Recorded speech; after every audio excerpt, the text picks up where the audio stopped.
रामायण क्या है? एक रात की बात है। माता कौशल्या जी को सोते में अपने महल की छत पर किसी के चलने की आहट सुनाई दी। नींद खुल गई। पूछा कौन है? मालूम पड़ा श्रुतकीर्ति जी, सबसे छोटी बहू, शत्रुघ्न जी की पत्नी। माता कौशल्या जी ने उन्हें नीचे बुलाया। श्रुतकीर्ति जी आईं, चरणों में प्रणाम कर खड़ी रह गईं। माता कौशल्या जी ने पूछा, श्रुति, इतनी रात को अकेली छत पर क्या कर रही हो बेटी? क्या नींद नहीं आ रही? शत्रुघ्न कहाँ है? श्रुति कीर्ति की आंखें भर आईं, मां की छाती से चिपटी, गोद में सिमट गईं। बोली, मां, उन्हें तो देखे हुए 13 वर्ष हो गए। उफ! कौशल्या जी का हृदय कांप कर झटपटा गया। तुरंत आवाज लगाई। सेवक दौड़े आए। आधी रात ही पालकी तैयार हुई। आज शत्रुघ्न जी की खोज होगी। मां चली।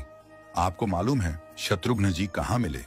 अयोध्या जी के जिस दरवाजे के बाहर भरत जी नंदीग्राम में तपस्वी होकर रहते हैं, उसी दरवाजे के भीतर एक पत्थर की शिला है।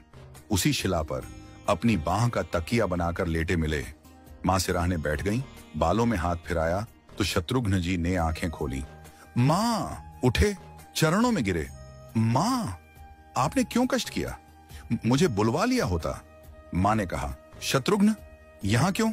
शत्रुघ्न जी की रुलाई फूट पड़ी। बोले, मां, भैया राम जी पिताजी की आज्ञा से वन चले गए। भैया लक्ष्मण जी उनके पीछे चले गए। भैया भरत जी भी नंदीग्राम में हैं। क्या ये महल, ये रथ, ये राजसी वस्त्र विधाता ने मेरे ही लिए बनाए हैं? माता कौशल्या जी निरुत्तर रह गई। देखो क्या है ये राम कथा। ये भोग की नहीं, त्याग की कथा है। यहां त्याग की ही प्रतियोगिता चल रही है और सभी प्रथम हैं। कोई पीछे नहीं रहा। चारों भाइयों का प्रेम और त्याग एक दूसरे के प्रति अद्भुत, अभिनव और अलौकिक है। रामायण जीवन जीने की सबसे उत्तम शिक्षा देती है। भगवान राम को 14 वर्ष का वनवास हुआ तो उनकी पत्नी सीता मैया ने भी सहर्ष वनवास स्वीकार कर लिया। परंतु बचपन से ही बड़े भाई की सेवा में रहने वाले लक्ष्मण जी कैसे राम जी से दूर हो जाते? माता सुमित्रा से तो उन्होंने आज्ञा ले ली थी वन जाने की, परंतु जब पत्नी उर्मिला के कक्ष की ओर बढ़ रहे थे तो सोच रहे थे कि मां ने तो आज्ञा दे दी, परंतु उर्मिला को कैसे समझाऊंगा, क्या बोलूंगा उनसे? यही सोच विचार करके लक्ष्मण जी जैसे ही अपने कक्ष में पहुंचे तो देखा कि उर्मिला जी आरती का थाल लेके खड़ी थी और बोली, आप मेरी चिंता छोड़ प्रभु, श्री राम की सेवा में वन को जाओ। मैं आपको नहीं रोकूंगी। मेरे कारण आपकी सेवा में कोई बाधा ना आए, इसलिए साथ जाने की जिद भी नहीं करूंगी।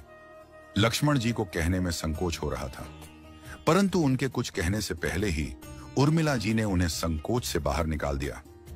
वास्तव में यही पत्नी का धर्म है। पति संकोच में पड़े उससे पहले ही पत्नी उसके मन की बात जानकर उसे संकोच से बाहर कर दे। लक्ष्मण जी चले गए, परंतु 14 वर्ष तक उर्मिला ने एक तपस्विनी की भांति कठोर तप किया।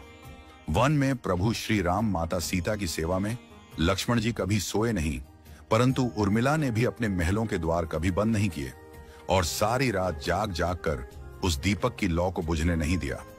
मेघनाथ से युद्ध करते हुए जब लक्ष्मण जी को शक्ति लग जाती है और हनुमान जी उनके लिए संजीवनी का पर्वत लेके लौट रहे होते हैं, तो बीच में जब हनुमान जी अयोध्या के ऊपर से गुजर रहे थे तो भरत जी उन्हें राक्षस समझकर बाण मारते हैं और हनुमान जी गिर जाते हैं। तब हनुमान जी सारा वृत्तांत सुनाते हैं कि सीता जी को रावण हर ले गया, लक्ष्मण जी युद्ध में मूर्छित हो गए हैं।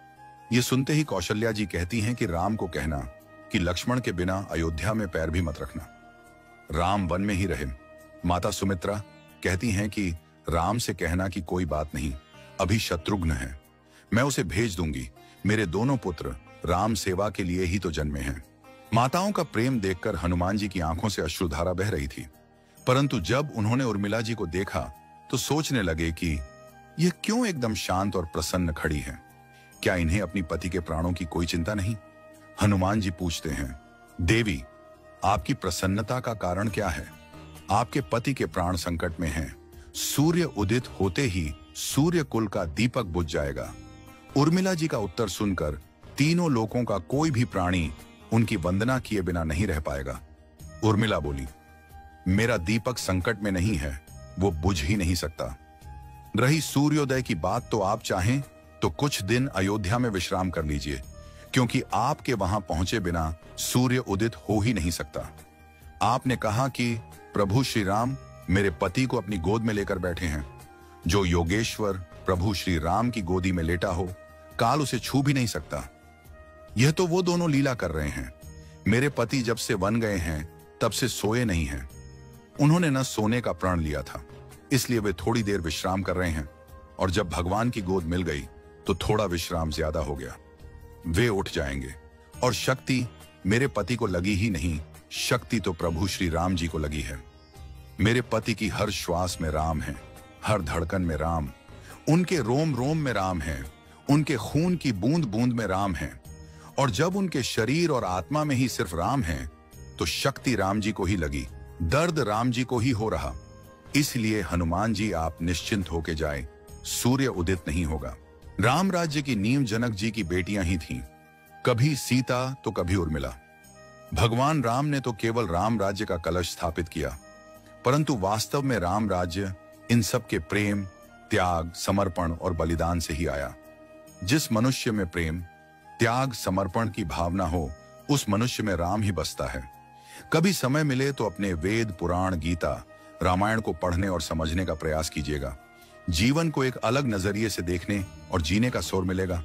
लक्ष्मण सा भाई हो, कौशल्या माई हो, स्वामी तुम जैसा मेरा रघुराय हो, नगरी हो अयोध्या सी, रघुकुल सा घराना हो, चरण हो राघव के जहां मेरा ठिकाना हो त्याग भरत जैसा, सीता सी नारी हो, लवकुश के जैसी संतान हमारी हो, श्रद्धा हो श्रवण जैसी, सबरी सी भक्ति हो, हनुमत के जैसी निष्ठा और शक्ति हो।